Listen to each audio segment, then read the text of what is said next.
Welcome back, ladies and gentlemen. Game number 2 here between KingKong and PuMa in this best of 3 series. We can see right now, this time we're on Crevasse. We do have KingKong spawning as our pink Zerg player here in the bottom left position, and in the upper left is PuMa as our blue Terran player. Now, realize these are Korean players. This is a Korean matchup, and you may be wondering, well, what happened last game? That was like crazy. PuMa just all in. That's aggressive Korean style. That is seen a lot on the Korean scene. So if you watch Korean videos, if you watch Korean commentaries or games, you see stuff akin to that quite often indeed, and it makes for exciting games, but some people really hate cheesy and all-in-y builds.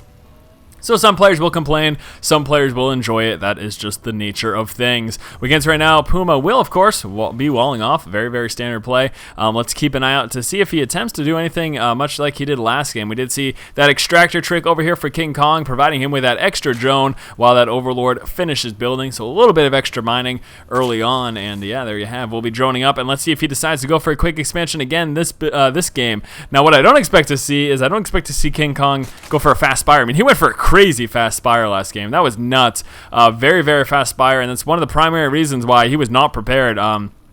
Just wasn't adequately able to defend that push. A quick spire loses to marine stim timing push all in. That's the way it is. So yeah, KingKong is again going for that quick expansion though. 14 hatch again, much like he did last game, and then we will see, of course, the extractor and the pool coming on through. Back over here for PuMa, saving up a lot of resources, and to do a little bit of a flip around, he is going command center before barracks. So last game he went crazy all in. This game he is going econ.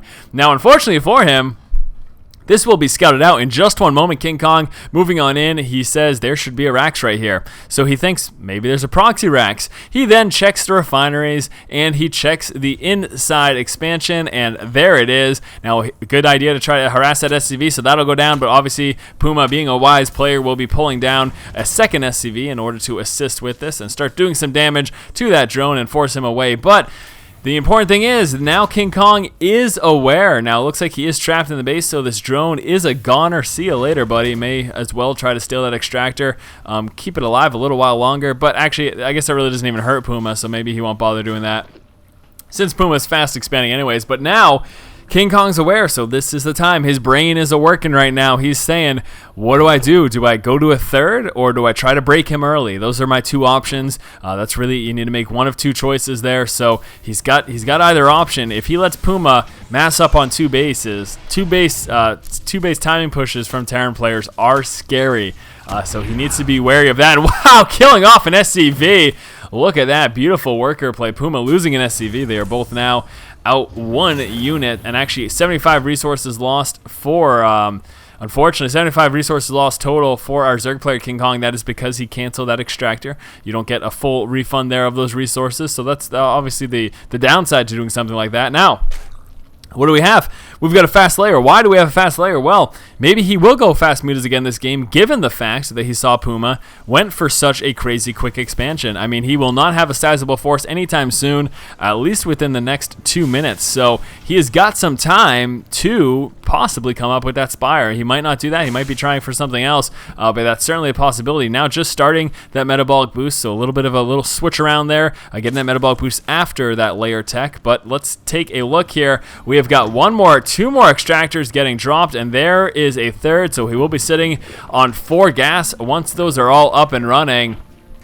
And once he hits 200 Vespian, let's see if he decides to go ahead and drop that spire. A couple of Zerglings trying to take out this SCV scout that's moving around the map, unfortunately, until they get that metabolic boost. Having a hard time catching up, although they are able to catch up just slightly and get a couple shots off here and there. We'll be seeing a third Zergling join the fray here and try to assist in dropping that SCV, because the SCV scout could get up into the main, and if he does, he'll get that scouting. Walking over the creep, though, was a little bit of a mistake. That allowed those Zerglings to catch up momentarily, and here goes the Queen for the killing blow. Scan being dropped, but a little too early. He doesn't see a layer. Did he spot he must have spotted the layer at the expo. He didn't.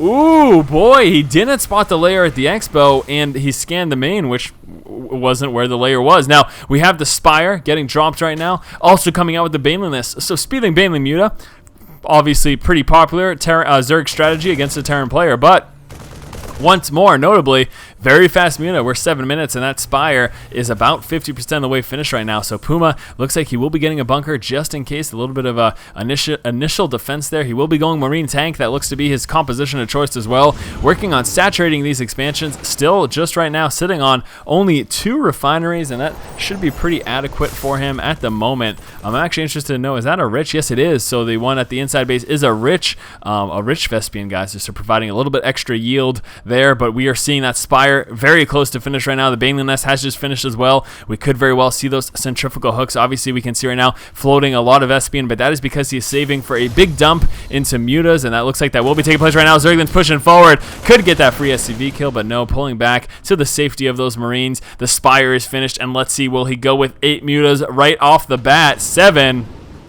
Do we have lucky number 8?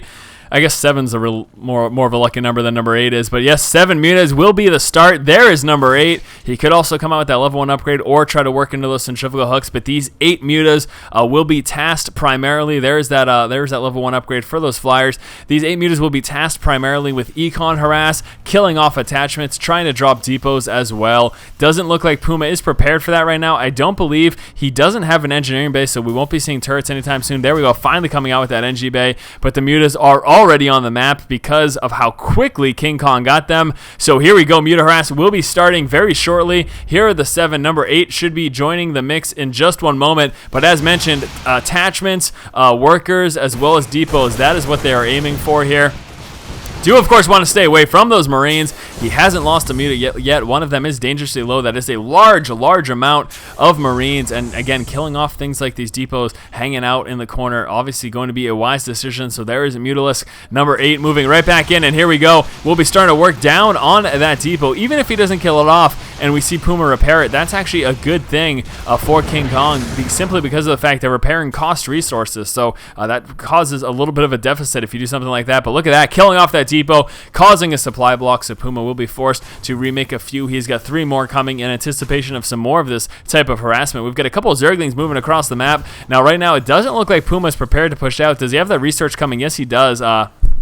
Stimpack is in. Combat Shield almost done right now. The Siege research done as well. He could be pushing out sometime soon, and yes, in fact, he is. He's got 2 tanks in play. Should have, no, not a third, but he does have a medevac coming on through. Okay, there's the third. Finally, I was wondering. So yes, 3 tanks in play. Lots of Marines as well, so he will be moving across the map. A couple of Zerglings, and here are those Mutas there as well. Now, should be spawning this. He does have the tower, so he's aware that this push is coming. Needs to stay away with those Mutas. Very close to losing that one, but it's actually okay. Back over here, some Mutas inside of the main base of PuMa. PuMa at the same time pushing across the map. We'll be trying to destroy these destructible rocks at the same time. Here's a counterattack. We might be seeing some sort of a base trade right now. Speedlings inside of the main of PuMa. KingKong going to be going to town here inside of the main base. At the same time, PuMa will be moving into KingKong's natural. Scan getting dropped. Now, we do, of course, need to see some Banelings come into play. We've got 10 Banelings. Where are those getting morphed in? I believe, yes, they are over there. So we'll be seeing some Banelings. And here we go. PuMa's main base getting shredded right now from all of these Speedlings and these Mutas. All of those SCVs getting mopped up, drastically cutting back on his ability to mine right now. And all of the mining did get stopped over here. Looks like that layer will get dropped. The Baneling Nest gets taken out.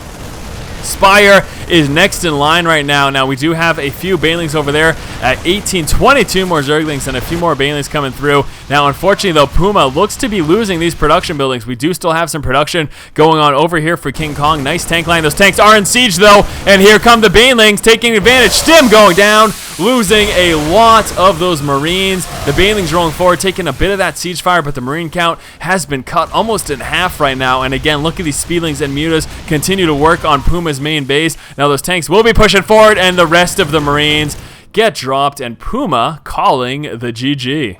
PuMa opened up this game going immediately into his expansion and following that up with a few barracks and just working with Marines as early game defense. Now, in scouting this out, what we did see is that KingKong responded by getting a very fast layer, and this allowed him to get Mutalisk incredibly fast as well. With 8 Mutas in play, KingKong moved out and tried to do a little bit of harassment from PuMa. Now, PuMa had heavy Marine numbers, but just enough Mutas here for KingKong to pick off a couple of depots and try to work at some of those attachments as well. PuMa then moved out at around 10:30 with his Marine tank push. Now, instead of engaging in the center of the map, what we saw KingKong do is just move out for a counterattack. PuMa managed to stop mining at this expansion and take out the Baneling Nest, but at the exact same time, KingKong was in the main, decimating the resource line for PuMa and working down his production buildings. After killing the lair, PuMa unsieged. This was a huge moment of vulnerability, and spotting that, KingKong rolled forward with some banelings, was able to mop up a lot of those marines, and then follow that up with a Zergling surround and some more banelings to kill the rest of PuMa's marines, and that is what forced the GG. Alright, thank you guys so much for watching. This was game number 2 between PuMa and KingKong. We are tied up right now 1-1, and we'll be moving on to game number 3. If you like the content, as always, please subscribe. Thank you for watching. Keep watching and keep owning.